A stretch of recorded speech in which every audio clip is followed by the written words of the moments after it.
Welcome to Cornell Notes with Miss Ungerleider. Today's topic is going to be force and motion. Please put the date at the top of your Cornell Note sheet along with your topic, which is force and motion. So we are combining Unit 5 and 6 for this unit. Okay, let's get started. We're going to begin our Cornell Notes talking about speed. Okay, obviously speed is how fast something is going, but what I really want you to focus on for this unit is knowing how to calculate speed. So math, okay? The formula for speed is speed equals distance over time. Distance divided by time will give you the speed of an object.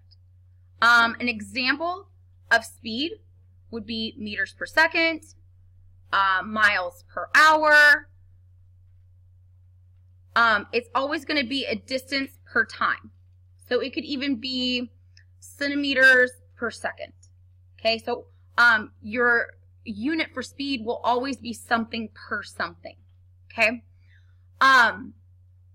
In this formula, the S represents speed, the D represents distance, and the T represents time. And where I see several kids get tripped up sometimes is units. Okay, they're given a speed problem, they're given a word problem, and they're not able to identify what the speed, distance, or time is. Okay, so let me tell you how an easy way to do that. Think about your unit for speed. So speed would be miles per hour, meters per second. Think about some in your head that you can think of. Okay, maybe jot them down as examples.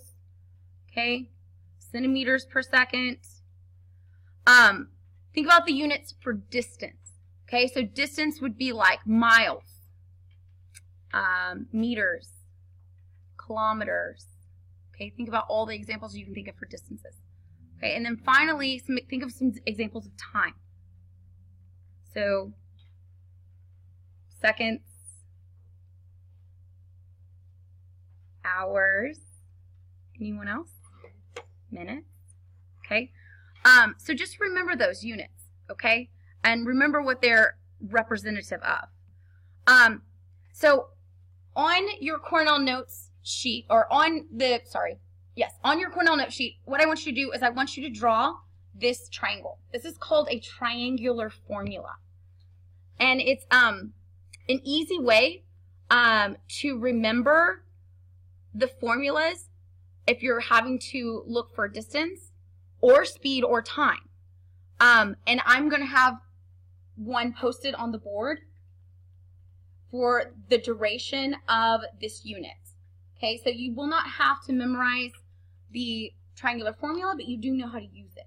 Okay, so let's talk about how we use it. So go ahead and write it or draw it, the triangular formula, on your Cornell Note sheet. So say you're giving a word problem and you're asked to find speed.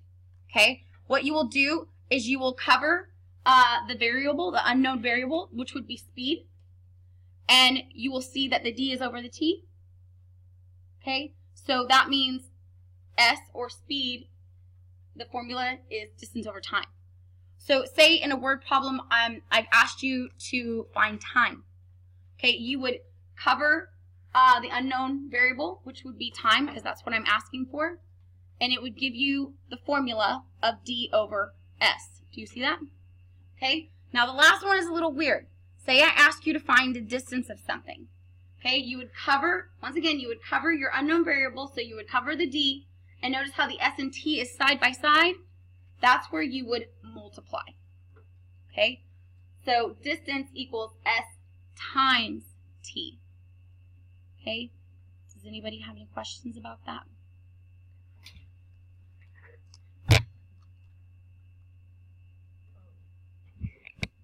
Okay, so let's look at a few examples.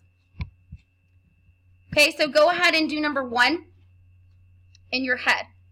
your time is 2 hours, and your distance is kilometers, or you can, of course, write it down. I purposefully made it easy because I wanted you to be able to do it in your head. What is the speed? Okay, so think about it. Think about it.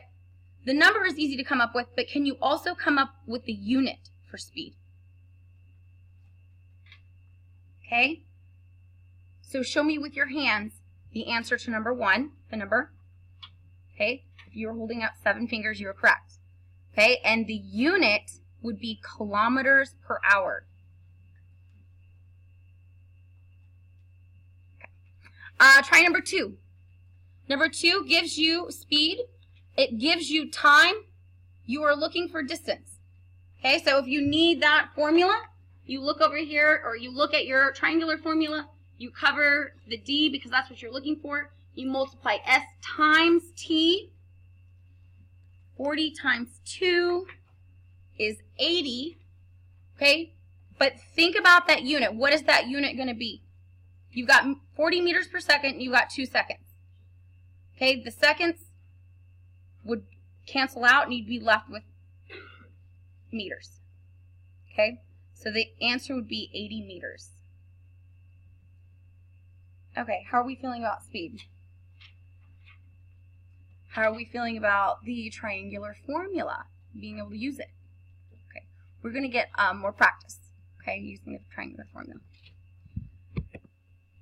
Okay, so this is the real meat of our Cornell notes. Now that we're done with that little bit of math, first thing I want you to know for this unit is Sir Isaac Newton. He lived between 1642 and 1726. He was an English physicist and mathematician who created 3 laws of motion.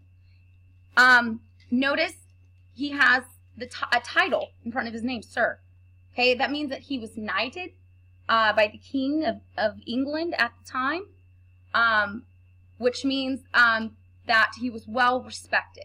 And he wasn't knighted for his courageous work on the battlefield. He was knighted for the contributions that he made to math and science. He was a key figure in the scientific revolution. Remember back then, people didn't have running water. There was no medicine. There was no public education.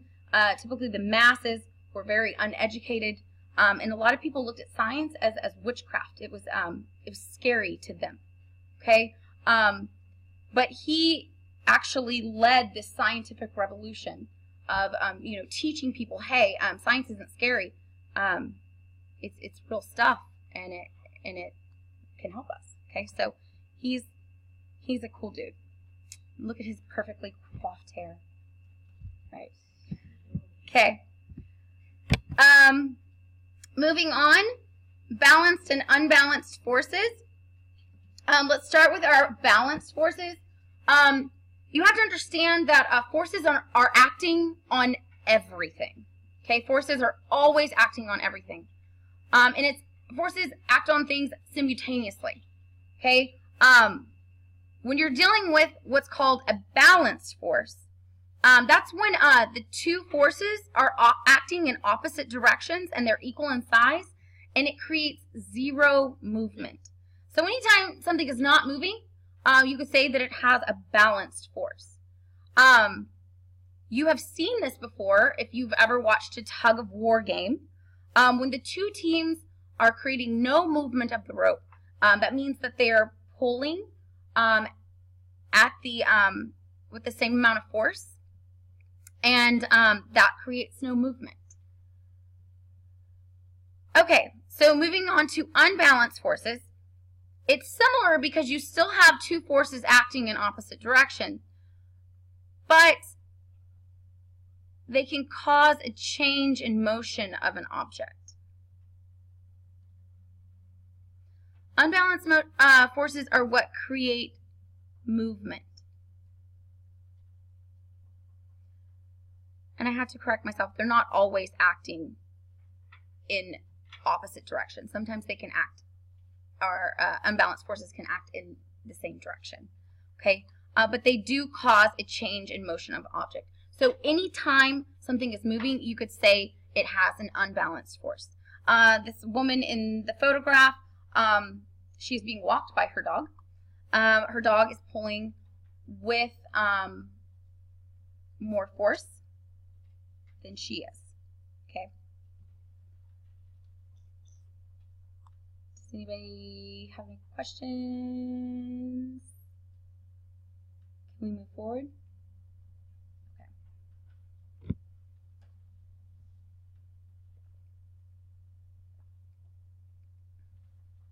Balanced and unbalanced forces. So I want you to kind of start thinking about some balanced forces that you know of, some examples of some balanced forces. And then I want you to think also some examples of some unbalanced forces. If you want to jot those down, we can discuss them later. Okay. Newton's first law. Newton's first law is called the law of inertia. Okay, so on your unit test that you will take at the end of the unit, it will not call, your unit test that I will give you will not call it Newton's first law. Okay, the test will call Newton's first law the law of inertia. So put a star by that. Basically, what it states is that an object at rest will stay at rest, and an object in motion will stay in motion until acted upon by an outside force. An example of Newton's first law would be the Earth spinning on its axis. It's always going to spin on its axis until something comes and knocks it off of its axis. The Earth revolving around the sun. Okay, the Earth will continue to revolve around the sun. It will continue its motion until acted upon by an outside force. Inertia is the tendency of an object to want to stay moving, if it is moving, or stay at rest, if it is at rest. Inertia is the entire reason why you wear seatbelts, to keep yourself safe in a traveling car. If you are going 60 miles per hour in a car and you hit something, or you have to slam on your brake, your body is going to want to continue moving forward at 60 miles per hour. Okay? That is why we wear seatbelts. Okay? Because the seatbelt counteracts the inertia of your body. I want you to try to think of some more examples of Newton's first law, which is also known as the law of inertia. An object stays at rest. An object at rest will stay at rest, and an object in motion will stay in motion until acted upon by an outside force. If I'm going too fast, I have some extra handout copies. You need them. Get them. Okay. Newton's second law is typically the one that students struggle with of the three laws. Newton's second law will be called the law of force and acceleration on your test. So you need to know that Newton's second law is the law of force and acceleration. And there is an equation associated with Newton's law, and it's the force equation, which is force equals mass times acceleration. Essentially what that means is like a really massive object, if you want to accelerate it, you're going to have to use an appropriate amount of force. Okay, so like the guy trying to push the elephant. Okay, the elephant has inertia. He's at rest. He doesn't want to move. Okay, so the guy is going to have to exert enough force to accelerate the mass of that elephant.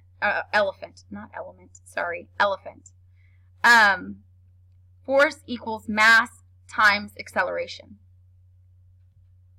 Look at the third bullet point. It says an unbalanced force acting on an object equals the object's mass times acceleration. I know that sounds really wordy, but if you really read it and you really think about it, it makes sense. An unbalanced force, so we know unbalanced force create motion.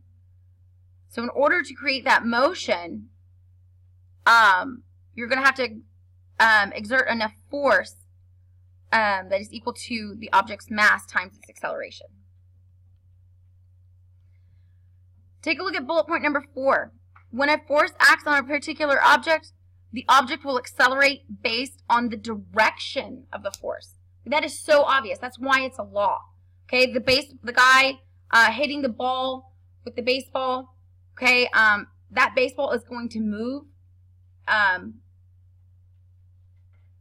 and accelerate based on the direction of that force. Okay? The object will accelerate based on the direction of the force. So if he hits the ball that way, it's going to go that way. The more force he uses, the more acceleration it will have, but it's dependent upon its mass.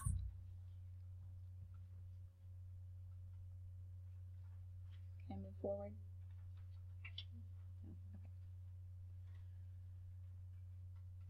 If you have finished writing for this slide, I want you to think about some examples, maybe jot some down, of Newton's second law.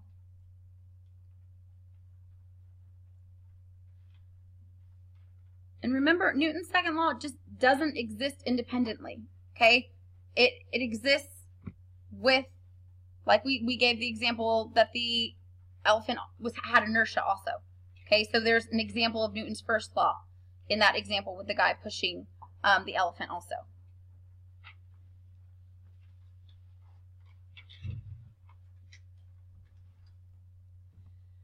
Okay.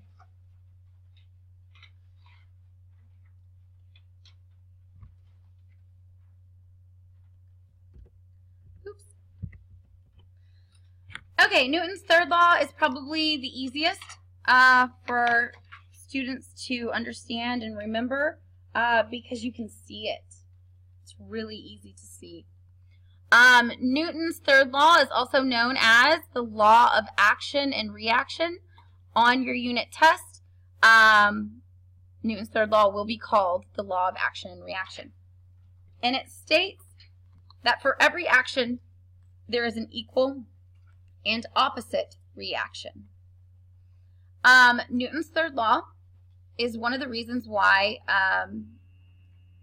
rockets move. Okay, Newton's third law is what actually provides thrust to a rocket engine. As the exhaust flow is pushed backwards, the engine is pushed forward.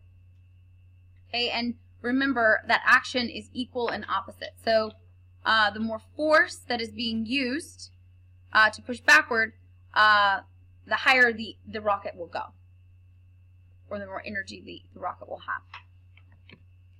have. Another example would be air friction, causing a baseball to curve when pitched. That's actually an example that's going to be on your test. Think about when you're skateboarding. Okay, you're actually pushing backwards, but your skateboard is moving forwards. And the faster you pedal your feet, the faster you will move forwards. Same thing when you're walking. Okay, if you really look at somebody who's walking, you'll notice that their feet are pushing backwards, but they're moving forwards. Swimming, you're pushing backwards, but you're moving forwards. So that is Newton's third law. And I want you to think of some examples that you know of Newton's third law.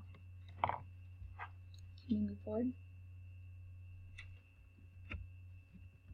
Ooh, I'm going the wrong direction. Okay, friction and gravity. Okay, because there's gravity on Earth,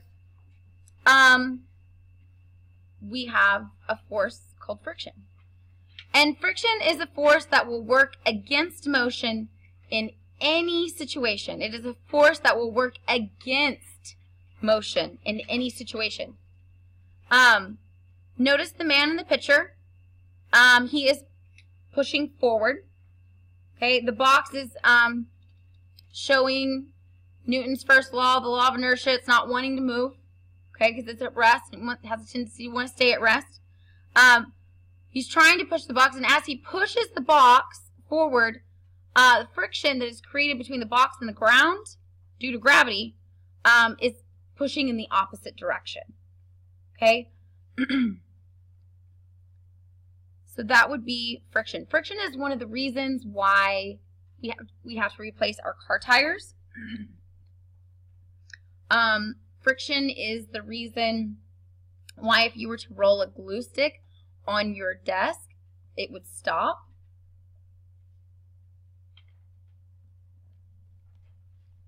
I'm sure you can think of all types of examples of friction, which is a force that will work against motion in any situation.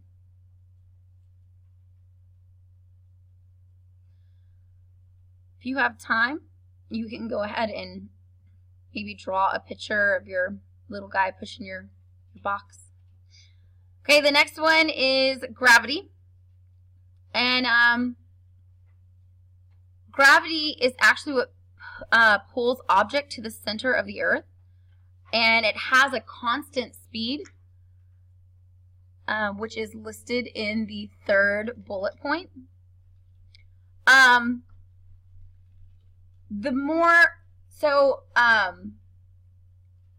Earth's gravitational pull is a constant, okay, but the more massive a planet is, the more gravity it has. Okay, so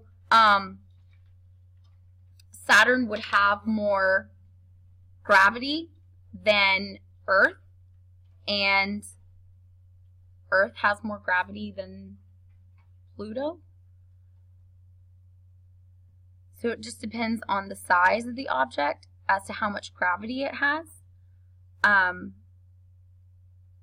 Gravity is related to weight, so you would weigh different on the different planets. Your weight would be different.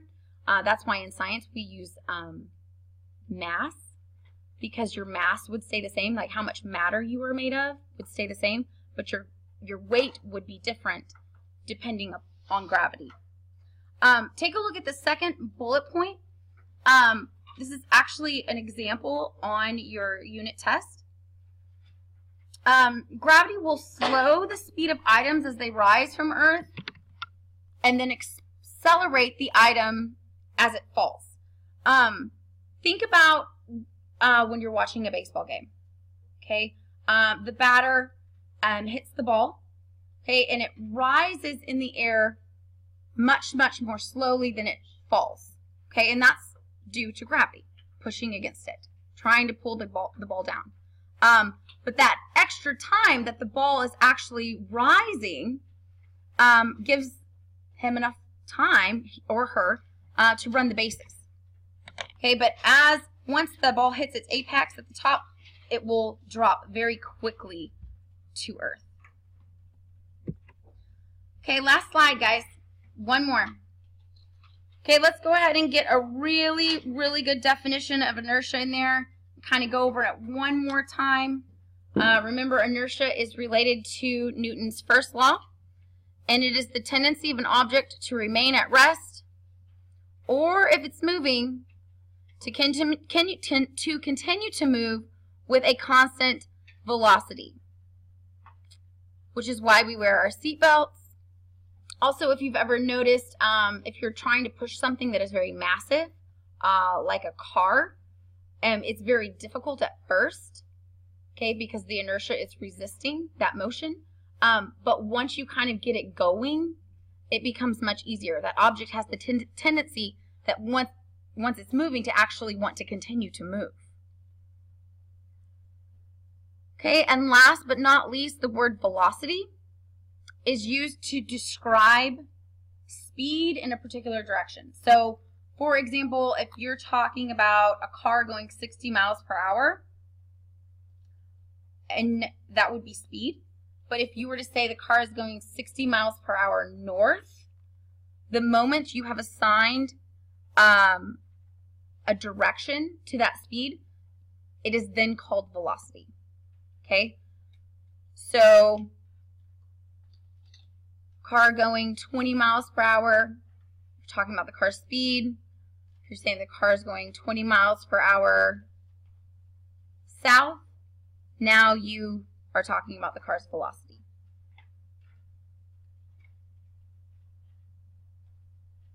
And direction could be north, east, south, west, up, down, right, left. Okay. And that concludes Ms. Ungerleider's Cornell Notes for Force and Motion.